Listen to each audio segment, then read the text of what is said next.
She doubled over in her kitchen, clutching her 8-month pregnant belly as waves of pain crashed through her body like lightning. The herbal tea she'd been drinking every morning for the past month, the tea that Rebecca, her husband's assistant, had so kindly brought her from that special health store, now tasted like poison on her tongue. "David," she screamed, but her voice came out as barely a whisper. Her husband was away on another business trip. Again. The same trips that had been happening more and more often lately. The same trips that always seemed to coincide with Rebecca's mysterious absences from the office. Simone's hands shook as she reached for her phone, the screen blurring through her tears. The cramping was getting worse. Much worse. This wasn't normal pregnancy discomfort. This was something else entirely. Something terrifying.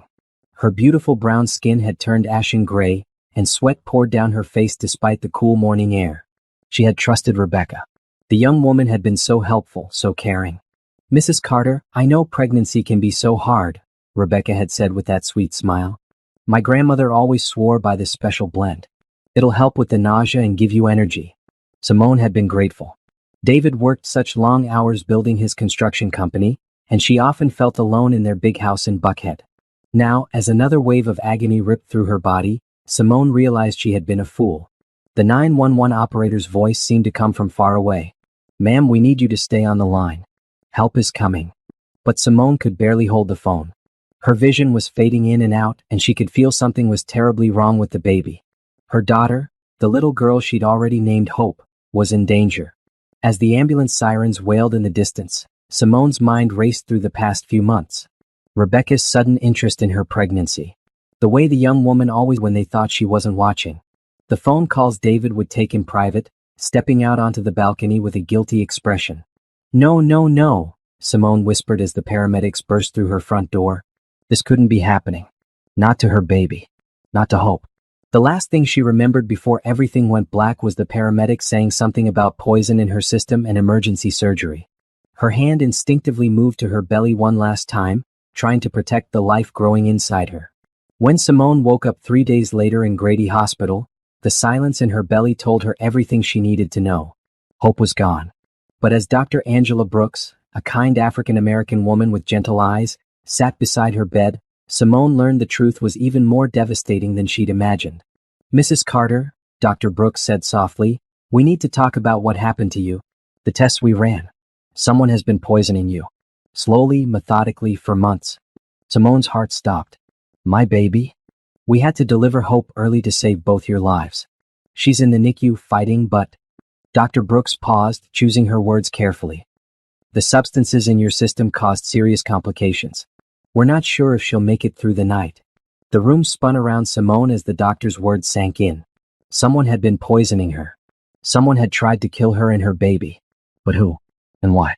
As if reading her thoughts, Dr. Brooks continued, "The police want to speak with you when you're ready. The type of poison used? It's not something you accidentally ingest. Someone has been deliberately giving this to you over time, probably in food or drinks." Simone closed her eyes and saw Rebecca's face. That sweet, innocent face hiding such evil. The herbal tea. The homemade cookies. The smoothies Rebecca would bring to the office when Simone visited David. It all made sense now. "Where's my husband?" Simone asked, her voice hoarse. Dr. Brooks looked uncomfortable. He's here. "But Mrs. Carter, there are some things you need to know before you see him." The police had been asking him a lot of questions. That's when Simone knew her marriage was over. David wasn't just cheating on her. He might have been part of the plan to kill her and their baby. The man she'd loved since college, the man she'd trusted with her whole heart, had betrayed her in the worst possible way. But as she lay in that hospital bed, listening to the machines beeping around her, Simone made herself a promise. If her daughter survived, she would fight for both of them. She would find the truth no matter how much it hurt. And she would make sure whoever did this paid for what they'd done. Hope was still alive, barely clinging to life in an incubator down the hall. And as long as her baby was fighting, Simone would fight too. The real question was, could she ever trust David again? Or had the father of her child tried to murder them both? 2 days later, Simone finally had the strength to walk down the hallway to the NICU. Each step felt like moving through thick mud, her body still recovering from the poison that had nearly killed her. But she needed to see Hope. She needed to touch her daughter's tiny hand and promise her that everything would be okay. The NICU was quiet except for the steady beeping of monitors and the soft whoosh of ventilators. Hope lay in an incubator, so small she looked like a delicate bird. Tubes and wires covered her tiny body, but her little chest rose and fell steadily. She was beautiful, with Simone's warm brown skin and David's long fingers. "She's been asking for you," said Patricia, one of the nurses. "Babies always know their mothers." Simone carefully placed her hand through the opening in the incubator and touched Hope's palm. Immediately, the baby's fingers wrapped around her mother's finger with surprising strength. "That's a good sign," Patricia continued. "She's getting stronger every day." The doctors were worried about brain damage from the poison, but her latest tests looked promising. Simone felt tears streaming down her face. Her baby was going to be okay. Hope was living up to her name. "Mrs. Carter?" A deep voice behind her made Simone turn. Detective Rodriguez stood in the doorway, his expression serious but kind. "I'm sorry to bother you here, but we need to talk about what happened to you." Simone nodded, kissing Hope's tiny forehead before following the detective to a quiet family room. "We've been investigating your case," Detective Rodriguez said, pulling out a notebook. "The blood tests don't lie. Someone has been giving you small amounts of antifreeze mixed with other chemicals for at least 3 months. It's a miracle you and your baby are alive." Antifreeze. Simone's stomach turned. "In what?" "That's what we're trying to figure out. Can you think of anyone who had regular access to your food or drinks? Anyone who might want to hurt you?" Simone thought about Rebecca's daily visits with tea and snacks. David's assistant, Rebecca Martinez. "She's been bringing me things for months. Herbal tea, homemade cookies, smoothies. She said she wanted to help because David was working so much." Detective Rodriguez wrote everything down. "We'll need to test anything she gave you that you might still have. And Mrs. Carter, we need to talk about your husband." Simone's heart sank. "What about him?" "He's been having an affair with Ms. Martinez for over a year. We have phone records, hotel receipts, witnesses. The question is whether he knew what she was doing to you." The room felt like it was spinning again. A year. David had been cheating on her for a year, even before she got pregnant. Where is he now? "He's been staying at a hotel downtown. Says he can't face you after what happened. But Mrs. Carter, there's something else. Ms. Martinez has been telling people that once you were gone, she and David were going to get married. She even showed co-workers an engagement ring." Simone felt sick. "She tried to kill me so she could have my husband?" "That's what it looks like. We have a warrant to search her apartment and workplace. We're also looking into her background. This might not be the first time she's done something like this." Before Simone could respond, there was a commotion in the hallway. Through the glass window, she saw David arguing with a nurse. He looked terrible. His usually neat business clothes were wrinkled, his face unshaven, his eyes red and swollen. "I need to see my wife," David was saying. "Please, I need to see my family." Detective Rodriguez stood up. "Do you want to talk to him?" Simone looked at the man she'd loved for 8 years. The man who'd held her hand when she was scared. The man who'd cried when they found out they were having a baby. The man who'd been sleeping with another woman while that same woman was slowly killing his wife and child. "Yes," she whispered. "But I want you to stay." When David entered the room, he fell to his knees in front of Simone's chair. "Baby, please. I'm so sorry. I never knew what she was doing. You have to believe me." "Get up," Simone said quietly. Her voice was steady, but her hands were shaking. "Sit in the chair." David obeyed, his eyes never leaving her face. "How's Hope?" "They won't let me see her. She's fighting for her life because your girlfriend tried to kill us." "She's not my girlfriend." David exploded, then caught himself. "I mean, it's over. It's been over since I found out what she did." "Over?" Simone laughed, but there was no humor in it. "David, you've been cheating on me for a year. While I was carrying your child, you were sleeping with the woman who was poisoning me. And you're telling me it's over now? I made a mistake." "A mistake?" Simone's voice rose. "A mistake is forgetting to pick up milk from the store. A mistake is being late for dinner. Having an affair while your wife is being slowly murdered is not a mistake. It's a choice. You chose her over me, over our family, over our baby." David started crying, ugly sobs that shook his whole body. "I love you, Simone. I've always loved you. Rebecca. She made me feel important, like I was successful. With you, I always felt like I wasn't enough. So you decided to let her kill me instead of just asking for a divorce?" "I didn't know," David screamed. "I swear on my mother's grave, I didn't know what she was doing." Detective Rodriguez leaned forward. "Mr. Carter, we need to ask you some questions. Did you ever notice your wife getting sick after eating or drinking things Ms. Martinez brought?" David wiped his eyes. Simone was tired a lot. But she was pregnant. I thought that was normal. Did Ms. Martinez ever talk about your wife negatively? Did she ever suggest that your marriage was a problem? David was quiet for a long moment. She would say things. Like maybe Simone and I weren't right for each other. Maybe I deserved someone who appreciated me more. But I never thought. She showed people an engagement ring, Simone said coldly. She told your employees that once I was gone, you two would get married. David's face went white. What? No, I never asked her to marry me. I never even talked about leaving you. Then where did she get the ring? David looked genuinely confused. I don't know. She must have bought it herself. Detective Rodriguez made notes. Mr. Carter, we're going to need you to come to the station tomorrow for a formal interview. Right now, you're not under arrest, but you are a person of interest in an attempted murder case. After the detective left, David and Simone sat in silence for several minutes. I want a divorce, Simone finally said. Please don't say that. I can't trust you anymore, David. Even if you didn't know what Rebecca was doing, you betrayed me. You betrayed our family. How am I supposed to believe anything you say? Because I love you, David whispered. Because I'm the father of your baby. Because we've been together since we were 20 years old. Love doesn't cheat. Love doesn't lie. Love doesn't put another woman before your pregnant wife. Simone stood up, her legs still shaky. I need to get back to Hope. She's the only family I have left. As she walked toward the door, David called after her. What can I do? Tell me what I can do to fix this. Simone turned back one last time. Help them catch Rebecca. Make sure she pays for what she did to our daughter. And then stay away from us. But even as she said the words, Simone wondered if she meant them. Despite everything, David was Hope's father. And somewhere deep in her heart, she still loved the man he used to be before Rebecca poisoned more than just her body. Rebecca Martinez was arrested at her apartment the next morning. Simone watched the news coverage from Hope's bedside, feeling a mix of satisfaction and rage as she saw the young woman led away in handcuffs. We found enough poison to kill 10 people, Detective Rodriguez told Simone over the phone. Antifreeze, rat poison, cleaning chemicals. She had a whole setup in her kitchen. And we found something else. A journal where she wrote about you and your husband. Simone's grip tightened on the phone. What kind of journal? It's disturbing. She wrote about watching you and David, about how much she hated you, about her plans for after you were gone. Mrs. Carter, this woman is seriously mentally ill. She's been obsessed with your husband for over 2 years, since before she even worked for him. 2 years. Simone felt cold.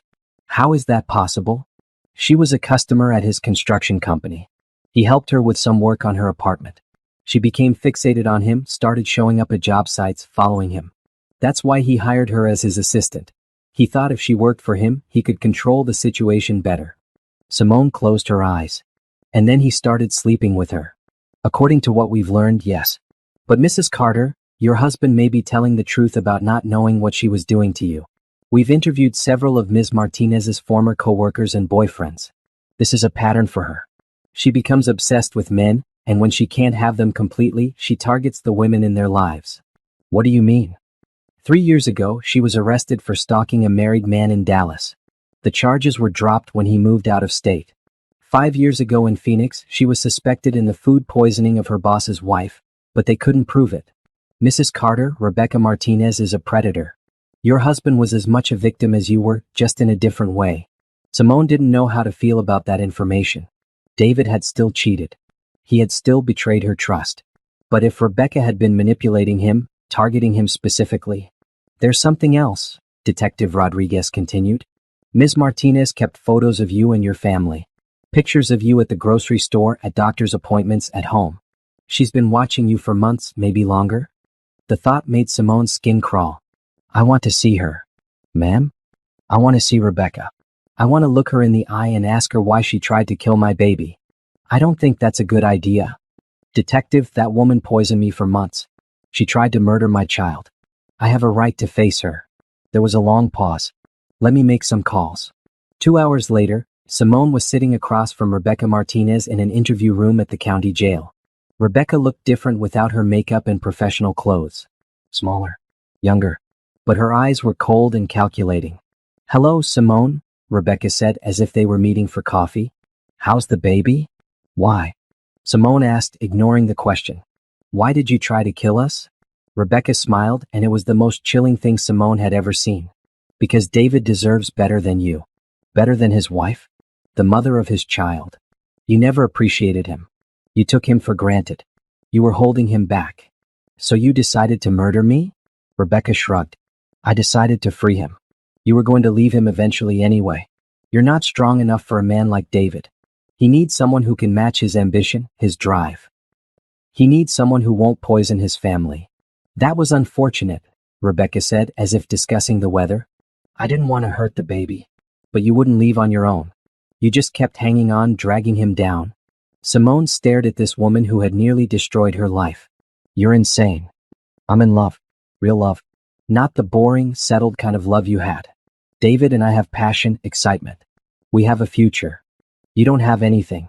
David wants nothing to do with you. For the first time, Rebecca's composure cracked. He's just confused right now. Once you're gone, once he has time to think, he'll realize we belong together. I'm not going anywhere, Rebecca. I'm going to watch them put you in prison for the rest of your life. Rebecca leaned forward, her voice dropping to a whisper. You think you've won? You think this is over? David will never love you the same way again. He'll always remember how good he felt with me.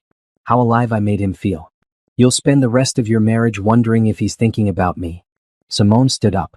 The only thing David is going to remember about you is that you almost killed his daughter. And every day for the rest of your life, you'll be in a cell while I'm at home with my family. As Simone walked out of the interview room, she realized something had changed inside her. The fear was gone. The doubt was gone. She was angry, yes, but she was also strong. Stronger than she'd ever been. Rebecca had tried to destroy her, but she had survived. Hope was getting stronger every day. And now it was time to decide what to do about David. That evening, Simone was holding Hope for the first time when David appeared in the doorway of the hospital room.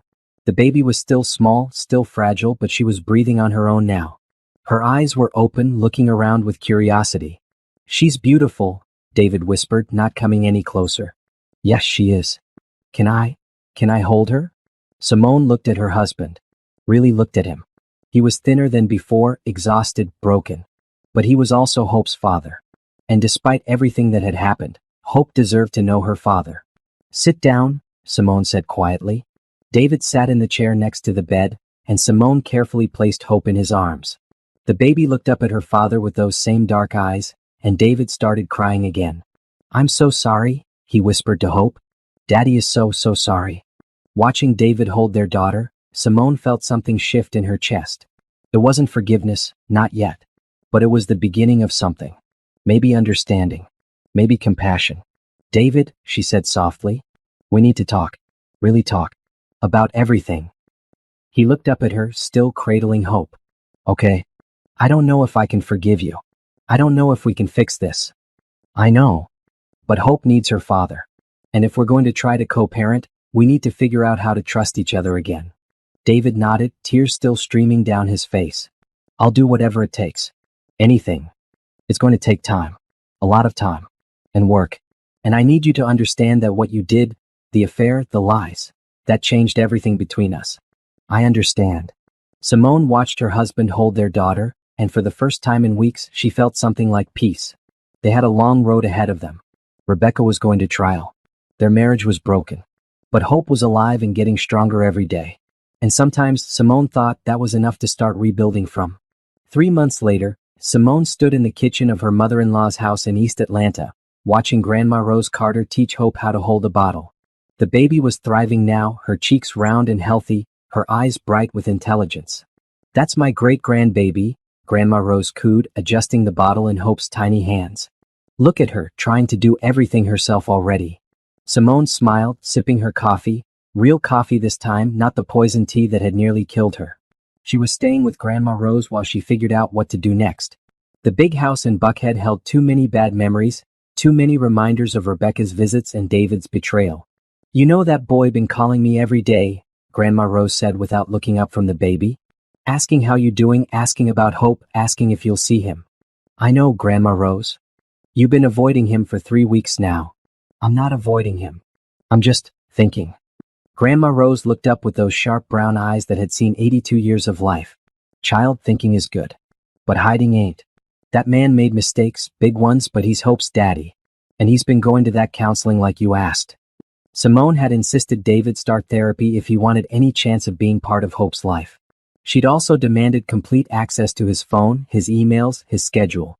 If they were going to rebuild any kind of relationship, it had to be built on transparency. The therapist says he's making progress, Simone admitted. And what does your therapist say? Simone's own counselor, Dr. Patricia Williams, had been helping her work through the trauma of the poisoning and the betrayal. She says I need to decide what I want for my future, not just react to what happened in the past. Smart woman. So what do you want? Before Simone could answer, there was a knock at the door. Through the window, she could see David's car in the driveway. I didn't know he was coming today, Simone said. I might have mentioned you'd be here, Grandma Rose said innocently, handing Hope back to her mother. David knocked again and Grandma Rose called out, Come on in, baby. Doors open. David entered carrying a large box and looking nervous. He'd lost weight over the past few months, but he looked healthier somehow. Cleaner. More like the man Simone had fallen in love with in college. Hey, Grandma Rose. Hi, Simone.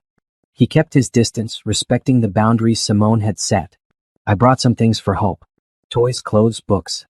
That's thoughtful, Simone said carefully. And I brought something else. David pulled out a thick folder. The final divorce papers. Signed. Simone stared at him. What? You asked for a divorce. I'm giving it to you. No contest, no fighting over assets. The house is yours, the cars, everything. I want to be part of Hope's life if you'll let me. Simone felt like the world had shifted under her feet. She'd been expecting David to fight the divorce, to keep trying to win her back.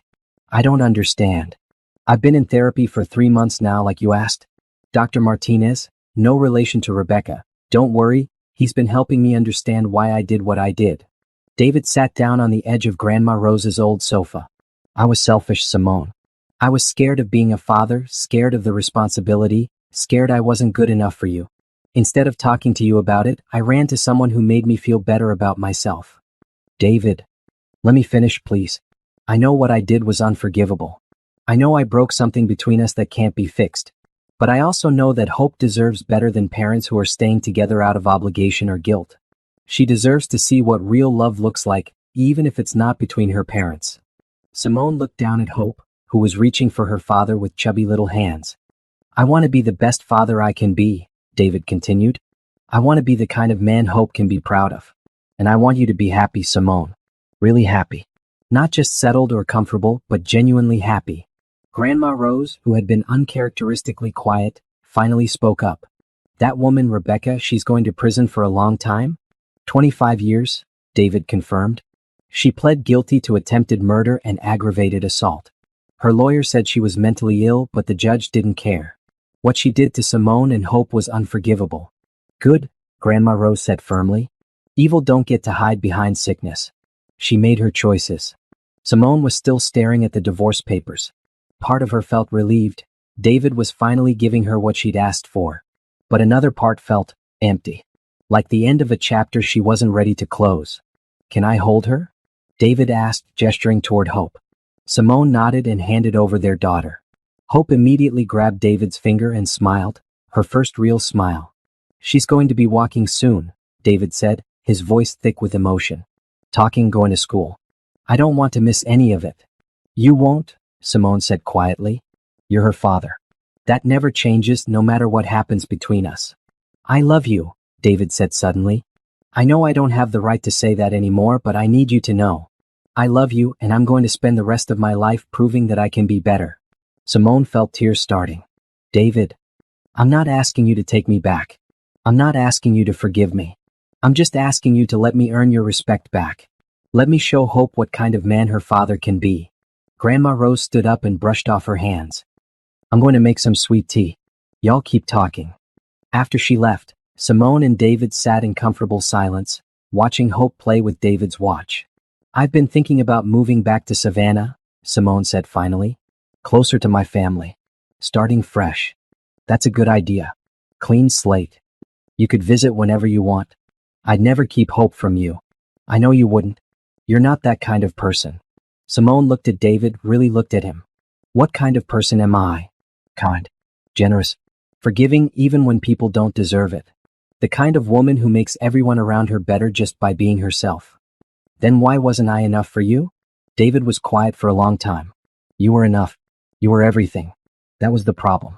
I didn't think I deserved you, so I sabotaged it before you could figure out you were too good for me. That's the stupidest thing I've ever heard. I know. Dr. Martinez says self-sabotage is a common response to feelings of inadequacy. Doesn't make it right, just makes it understandable. Hope started fussing, and Simone took her back, automatically checking her diaper and adjusting her position. You're such a good mother, David said quietly. Hope is lucky to have you. She's lucky to have both of us. Separately, but still both of us. David nodded. So we're really doing this? The divorce. Simone looked down at the papers again. I think so. I think it's what's best for everyone. Okay. David stood up. I should go. But Simone, if you ever need anything at all, you call me. I mean it. After he left, Grandma Rose came back with a pitcher of sweet tea and 2 glasses. You did the right thing, she said, settling back into her chair. Did I? It doesn't feel right. It feels like giving up. Sometimes giving up is the bravest thing you can do. Sometimes love means letting go. Simone sipped her tea and watched Hope sleep peacefully in her arms. Maybe Grandma Rose was right. Maybe this was what love looked like now, not the passionate romance of their youth, but the mature decision to do what was best for their daughter. What if I regret it? Simone asked. Then you'll figure that out when you get there. But right now, this is what feels right for you, ain't it? Simone nodded. Yes, it does. Then trust that feeling. Trust yourself. You've been through hell and come out stronger. You know what you can handle. That night, after Hope was asleep, Simone signed the divorce papers. It felt like closing a book, but also like opening a door to something new. She was 28 years old. She had a beautiful daughter, a loving family, and a second chance at life. Rebecca Martinez was in prison, David was getting the help he needed, and Hope was healthy and thriving. It wasn't the life Simone had planned, but it was a good life. And for the first time in months, that felt like enough. 1 year later, Simone stood in the backyard of her new house in Savannah, watching Hope take her first wobbly steps toward her father. David had driven down from Atlanta every other weekend for the past 6 months, staying in a hotel downtown but spending every possible moment with his daughter. Come on, Hope. David called, kneeling on the grass with his arms outstretched. Come to Daddy. Hope giggled and toddled forward, her chubby legs carrying her the 5 feet between her parents before she collapsed into David's arms with a squeal of delight. Did you see that, Mama? David called to Simone. She walked all the way. Simone laughed, taking pictures with her phone. I saw it. Our little girl is growing up. Their little girl. Simone was surprised by how natural it felt to say our again when it came to Hope. The divorce had been finalized 8 months ago, but they'd settled into an easy co-parenting relationship that worked for everyone. Hungry, Hope announced, which was her new favorite word for everything. Lunch is ready, Simone said, scooping up her daughter. Come on, David. Grandma made your favorite. Simone's mother, Clara Washington, had moved to Savannah to help with Hope while Simone finished her nursing degree online. At 55, Clara was energetic and opinionated, and she'd taken to grandmotherhood like she'd been born for it. About time that child started walking, Clara said as they came into the kitchen. I was starting to worry she was going to be crawling to college. She's only 13 months old, Mama, Simone said, settling Hope into her high chair. You were walking at 10 months, running by 12. Always in a hurry to get somewhere. David sat down at the kitchen table, and Simone was struck by how natural it felt to have him there. Not romantic, that ship had sailed, but comfortable. Familial. How's the new job? Simone asked as she served lunch. Good. Really good. The Atlanta Children's Hospital project is challenging, but I love working on something that matters. David had restructured his construction company to focus on hospitals and schools instead of luxury homes. He said it felt more meaningful. And therapy? Still going. Dr. Martinez says I'm making progress. David smiled ruefully. Turns out I had a lot more issues than just the affair. Don't we all? After lunch, while Hope napped, David and Simone sat on the front porch swing, watching the neighborhood kids play in the street. It was peaceful here in Savannah, slower than Atlanta, more connected to family and community. There's something I need to tell you, David said, not meeting her eyes. Simone felt her stomach clench. What? I've been seeing someone. The words hit Simone like a physical blow, even though she'd been expecting them eventually.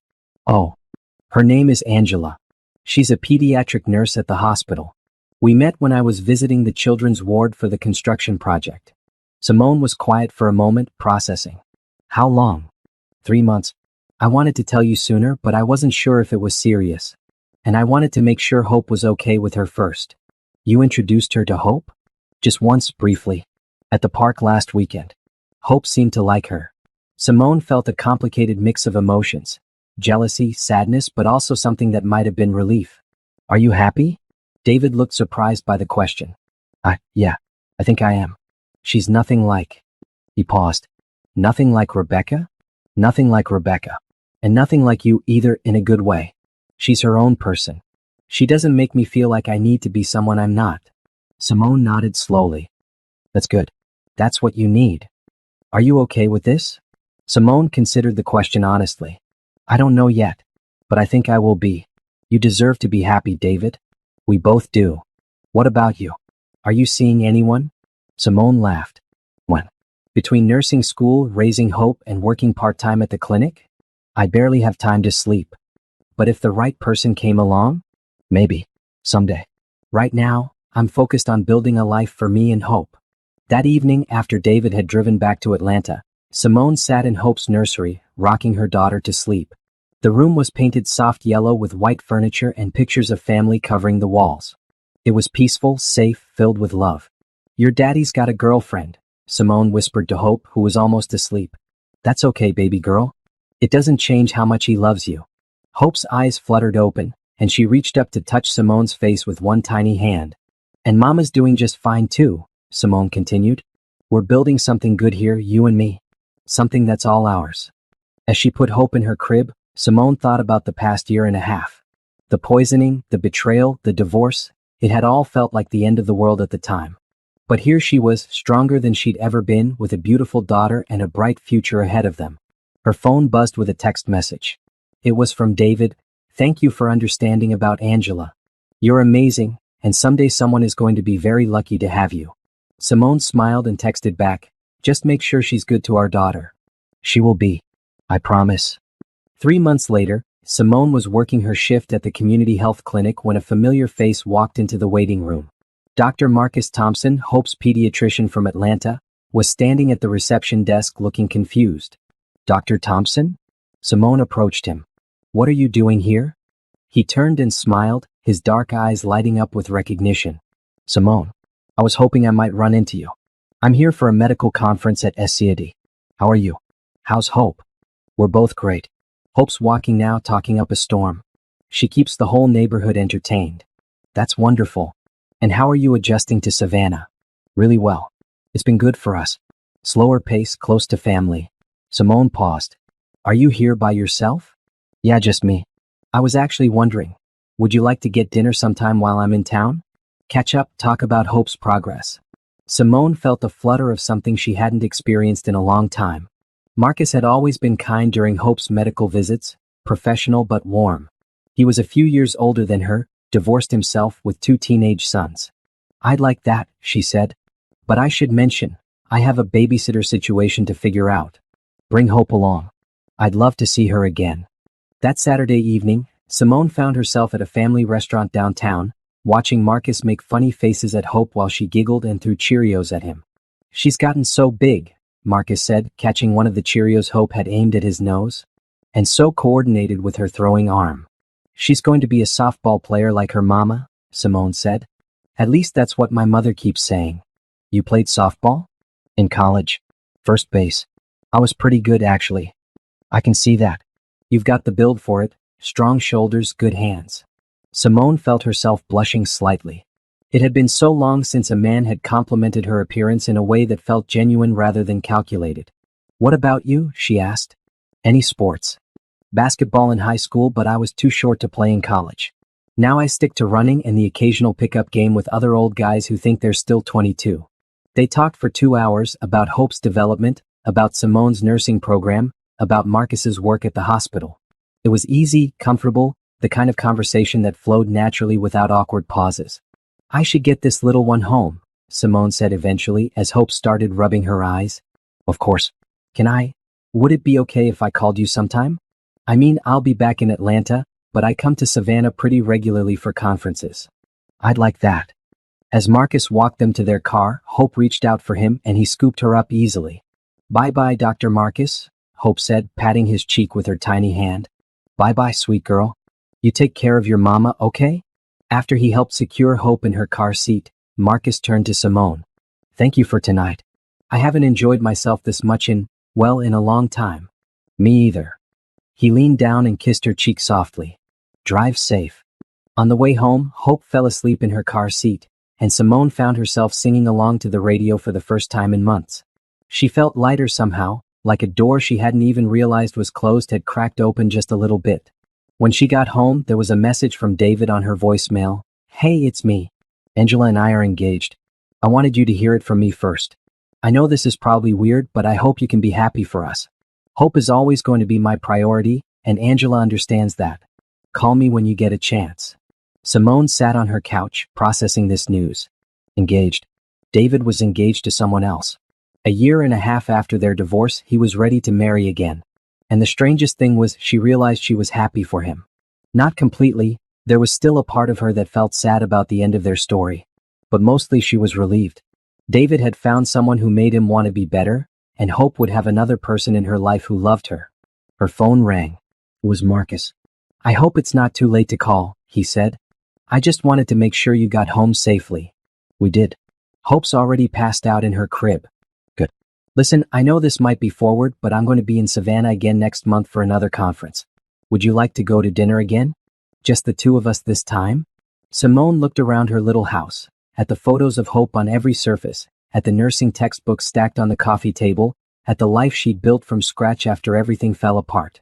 "Yes," she said. "I'd like that very much." After they hung up, Simone walked into Hope's room and stood watching her daughter sleep. Hope was curled up with her stuffed elephant, her dark curls spread across the pillow, completely at peace. "We're going to be okay, baby girl," Simone whispered. "Better than okay. We're going to be happy." 2 years after Rebecca Martinez had tried to destroy their lives, Simone and Hope were not just surviving, they were thriving. David had found love again, and maybe, just maybe, it was time for Simone to open her heart to that possibility too. She thought about Marcus's gentle smile, his easy way with Hope, the comfortable David in their youth. But maybe that was okay. Maybe mature love was supposed to be steadier, safer, built on mutual respect and genuine friendship. As she got ready for bed, Simone caught sight of herself in the bathroom mirror. She looked different than she had 2 years ago. Older, yes, but also stronger. More confident. The woman staring back at her had survived betrayal and near death. She had raised a beautiful daughter as a single mother while earning her nursing degree. She had forgiven the unforgivable and built a new life from the ground up. That woman, Simone realized, deserved all the happiness the world had to offer. Hope stirred in her crib and Simone went to check on her one more time. Their little girl was growing so fast, already showing signs of the strong, independent woman she would become. "Sweet dreams, Hope," Simone whispered, pulling the blanket up to her daughter's chin. "Tomorrow's going to be a beautiful day,